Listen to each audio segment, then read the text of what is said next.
به نام خدا سلام عرض میکنم خدمت همه دوستان گرامی. سینا نیکنژاد هستم، آسیب شناس گفتار و زبان و مؤسس مرکز آموزشی و توانبخشی اوتیسم رایکا.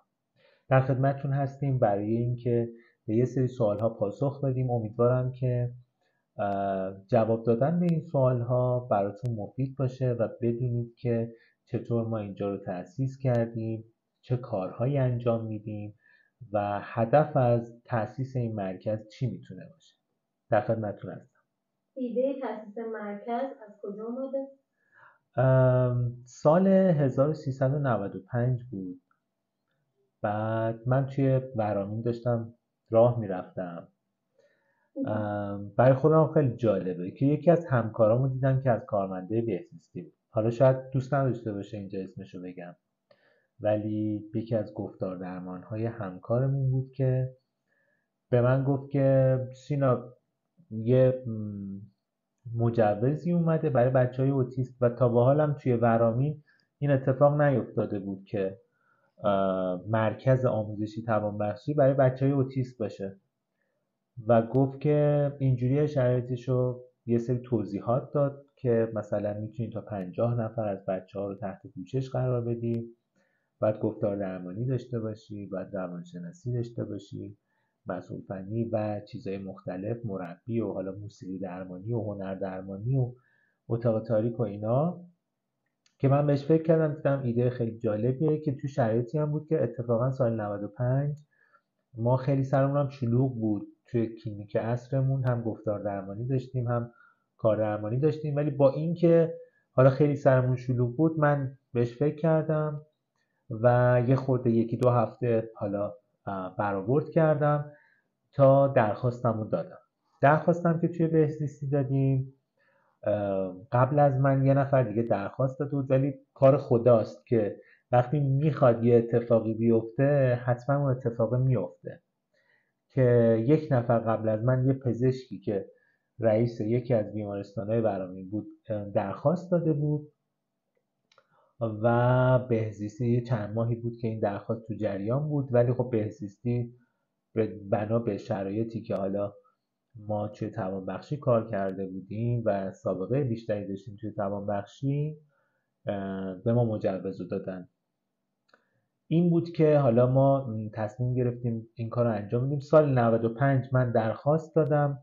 سال 96 بعد از یک سال و تقریبا 3-4 ماه موافقت اصولی من اومد و به هر حال تا ما یه جایی رو در نظر گرفتیم و مناسب سازی انجام دادیم و اینا، شد سال 97.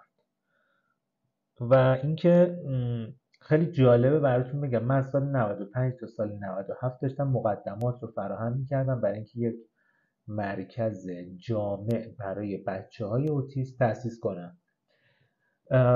زمان زیادی برد و کار خیلی زیادی. یعنی من یادم یه روزایی از کار خودمون میزدیم کلینیک نمی اومدیم یا تعطیل میکردیم که برسیم به کارهای مناسب سازی و مجوزها و شرایط دیگه‌ای که باید انجام میشد. خیلی سخت بود، ولی من فکر میکنم از دی و بهمن 95 تا آذر 97 که ما 13 آذر 97 دقیقا روز تأسیسمون افتتاحیه‌مون بود، 2 سال تقریبا زمان برد و 2 سال ما زمینه رو فراهم کردیم برای اینکه بتونیم مرکز اوتیسم رو داشته باشیم. اون موقع هم که ما تأسیس کردیم توی شهری مثل ورامین و قرچک و پیشوا و در واقع فکر من پاکدشت هم نبود، که پاکدشت هم 2 سال یا 3 سال بعد از ما تأسیس شد. توی جنوب شرق استان تهران اصلا نداشتیم همچین مرکزی سال 97، ولی با قدرت شروع کردیم.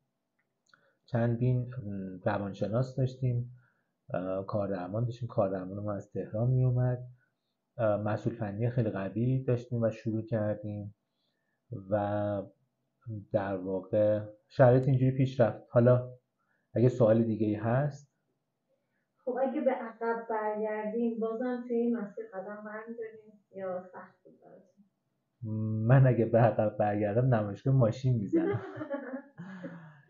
چون اگر بخوایم بحث مالیشو نگاه کنیم سودی برای ما نداره. سود ما اون رضایت خانواده است، اینکه میتونیم یه باری از روی دوش دولت برداریم و اینکه یه مقدار بچه‌ها بتونن توانبخشی رو بیشتر دریافت کنن. مثلا فکر کنید توی کلینیکا نیم ساعت 45 دقیقه با بچه‌ها کار میشه، ولی توی مرکز ما 2 ساعت 3 ساعت کار میشه. تنوع کار درمانی بالاتره، تنوع کار توانبخشی بالاتره، زمانش هم بالاتره. البته که حالا بحث کیفیت یک بحث مقایسه‌ایه، یعنی باید ارزیابی بشه توسط سازمان‌هایی که وجود داره که ببینیم کیفیت کار مراکز بیشتر یا کیفیت کار کلینیک‌ها. ولی خب به هر حال سود ما توی اونه که خانواده‌ها بتونن یکم آرامش پیدا کنن، یکم خیالشون راحت بشه از بابت آینده بچه‌هاشون و خود بچه‌ها هم یه خود راحت‌تر باشن، یه خورده با آرامش بیشتر